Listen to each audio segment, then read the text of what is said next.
Today's tech M&A environment has changed. The buyers are sharpening their pencils, looking closer at your model. Let's look at 10 ways to conserve, even increase the value of your company now. 1. Exit plan. We've worked with lots of serial entrepreneurs on the sale of multiple companies. They differ from first-time company founders in one key way. They nearly always have an exit plan. In other words, they begin with the end in mind.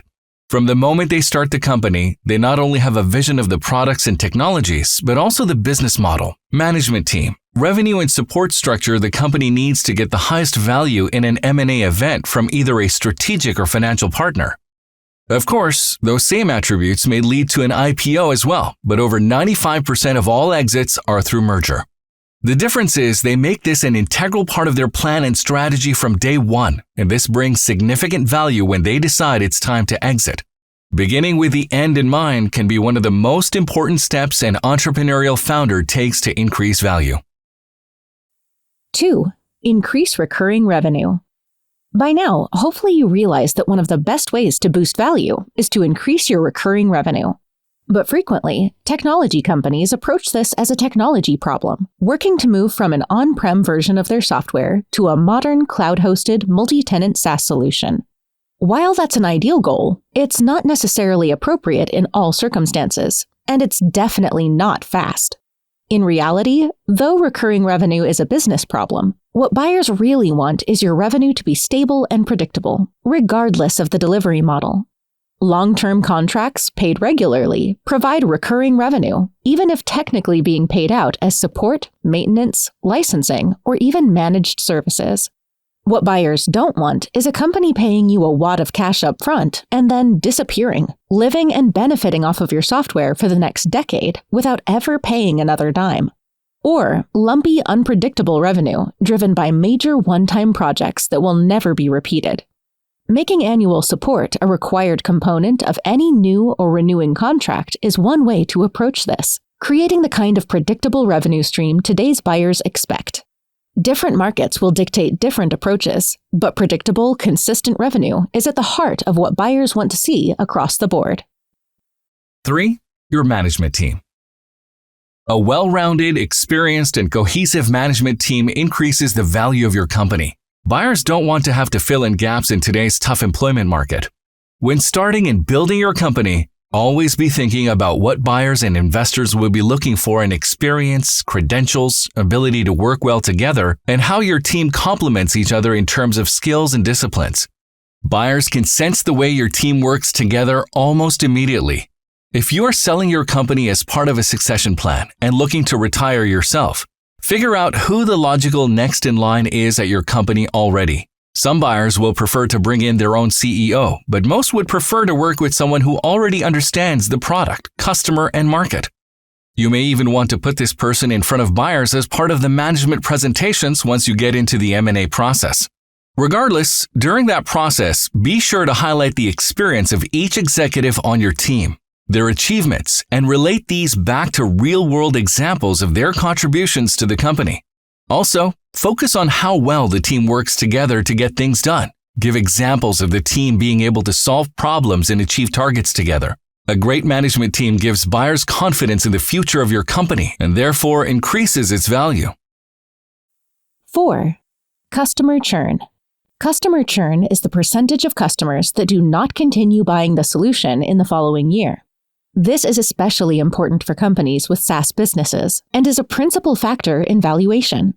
All of the buyers, strategic and financial, look at churn, both net and gross. While the financials, team, IP, markets, and customers also need to fit with the buyer strategy, churn primarily indicates how good and scalable the product is. As a SaaS company becomes larger, the size of the subscription base becomes large enough that any kind of churn against that base becomes a big number. That loss of revenue requires more and more bookings from new customers just to replace the churn. As a result, growth slows. It depends on business to business, but the real churn of a SaaS acquisition target needs to be lower than 5 to 10% to be considered attractive and consequently command a premium in valuation. 5. Discipline, process, and models. Another way to increase your value is through discipline and process. Are your models tight and easy to understand, not reliant on individuals? You don't want the practices to be only based on the last person you hired for the job. It should be well thought out, based on trial and error. For example, how do you identify prospects? How are leads converted to sales, installations, and ongoing support?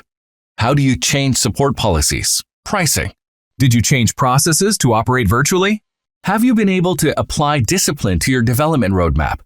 Often, new features are driven entirely by current customer complaints rather than unlocking new revenue opportunities.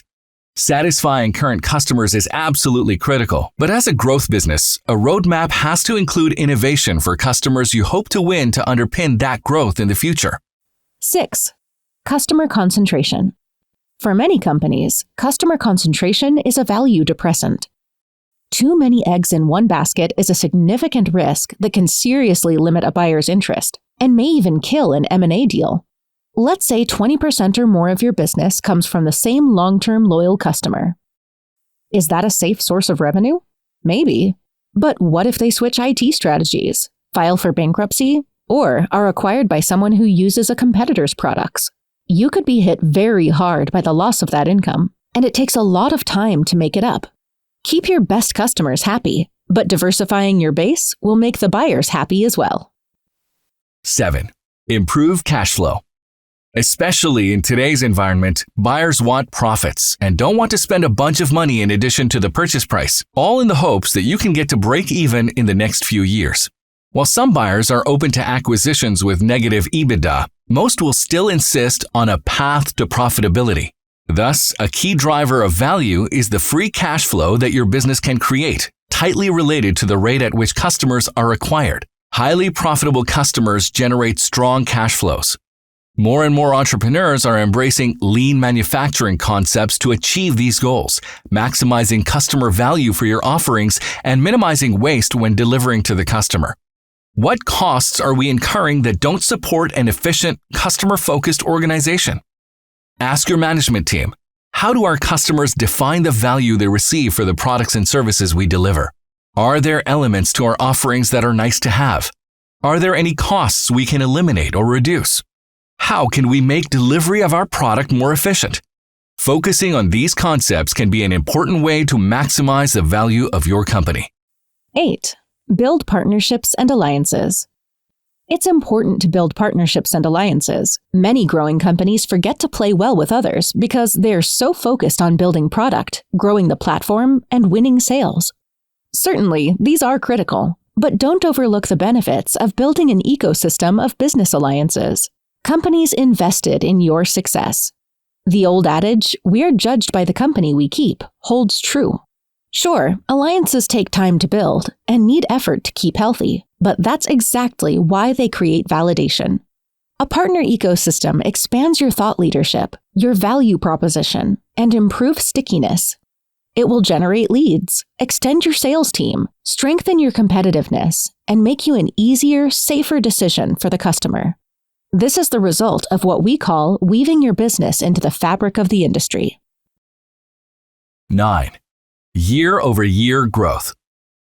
The buyers are buying into your story, what you represent to them in the future. Thus, year-over-year growth is a primary driver for how companies are valued in today's M&A. Again, buyers are getting back to basics on financial metrics. Growth Factor gives buyers a solid sense of how well your company is run, how well the markets are receiving your products, and how efficiently your sales and marketing organizations are operating. For companies with SaaS offerings, most buyers will determine the purchase price using revenue multiples based strictly on year-over-year growth rates, irrespective of EBITDA.